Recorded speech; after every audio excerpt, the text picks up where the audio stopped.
Maka pertanyaan pertama adalah coba cari tahu kenapa kita harus nulis. Kalau andaikan kita paham, misal ya, contoh soal Palestina. Sekarang orang gak harus terkenal untuk didengar sama orang. Orang gak harus punya ilmu untuk bisa didengar sama orang. Lihat gak banyak orang-orang yang ngeritik orang-orang pintar tapi dia sendiri bukan siapa-siapa. Mohon maaf, orang bodoh aja sekarang bisa ngomong Bapak Ibu sekalian. Orang jahat sekarang punya platform. Artinya kalau benar orang-orang baik itu diem, maka mereka yang berkuasa adalah orang-orang yang jahat. Maka coba menulislah. Karena sekarang tulisan Bapak Ibu sekalian itu dibaca di sosial media. Meskipun dibaca sebiji orang, 2 biji orang, gak ada masalah. Tujuannya apa dulu kita nulis? Ya Allah, setidaknya ini telunjukku bersaksi bahwasanya aku pernah ngomong soal Palestina. Tahu yang terakhir yang diomongin, by the way, Abu Ubaidah kan sudah wafat. Tahu nggak yang terakhir kali dia ngomong apa? Yang terakhir kali press release-nya beliau bilang begini, kami orang-orang yang ada di Gaza akan menjadi musuh kalian di yaumil kiamah. Buat orang-orang pemimpin-pemimpin yang diam, influencer-influencer yang gak peduli, ulama-ulama yang bisu. Kami akan jadi musuh kalian, menuntut kalian di hadapan Allah.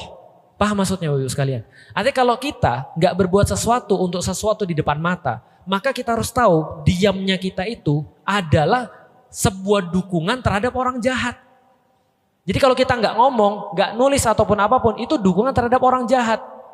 Dan masalahnya bukan hanya itu, selama ini orang-orang jahat itu bisa tetap melakukan kejahatan karena nggak ada yang berbicara. Jadi nulis atau ngomong nih Ustadz, sama aja.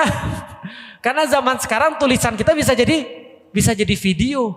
AI kan udah bagus banget. Felix Show mempromosikan judi, coba bayangin. Padahal nggak pernah aku mempromosikan judi. Dibuat pakai AI, orang jahat loh. Orang jahat cari duit nggak halal, mereka semangat. Masa kita yang mau masuk surga nggak semangat?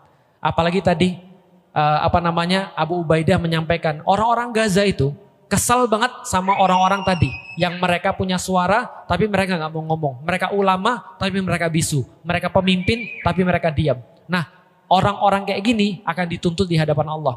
Aku nggak mau jadi orang dituntut. Maka kita nulis, kita ngomong, kita buat video, kita buat gambar, apapun yang kita bisa di dunia supaya minimal kita punya alasan. Ini loh yang sudah kita lakukan. Jadi jangan tuntut kami lagi karena kami sudah ngomong. Minimal, walaupun followers kita belum seberapa. Siapa tahu jackpot viral dan segala macam. Daripada viral-viral yang gak perlu. Sekarang di Indonesia kan banyak viral yang gak perlu kan. Bukan viral yang bagus kan. Ya gak apa-apa. Yang penting kita berusaha agar tadi kita lakukan untuk Allah dan supaya membela saudara-saudara kita yang ada di Palestina. Itu tadi pertanyaan yang pertama ya. Tentang menulis. Quotes yang pertama. Quotes yang kedua tadi ada merah dan hitam. Merah itu adalah darahnya para syuhada, hitam adalah tintanya para ulama. Artinya balik Nabi Muhammad itu memulai untuk mengubah masyarakat dengan ide. Dengan ide. Mungkin gak akan kelihatan kayak bisa dilakukan. Tapi kalau ide itu kita yakini dan bisa diuji di dalam masyarakat, ide itu akan ada banyak sekali yang mau. Dan itu akhirnya dibuat teorinya, namanya teori transformasi sosial. Misal salah satu yang punya teori transformasi sosial, Max Weber itu mengatakan bahwasanya semua perubahan dimulai dari ide. Bisa difahami? Dan ada nggak ide yang lebih bagus daripada Islam? Bagiku sih nggak ada. Nah karena itulah kita mulai dari narasi itu tadi. Wallahu a'lam bishawab. Silakan kalau ada pertanyaan yang lain.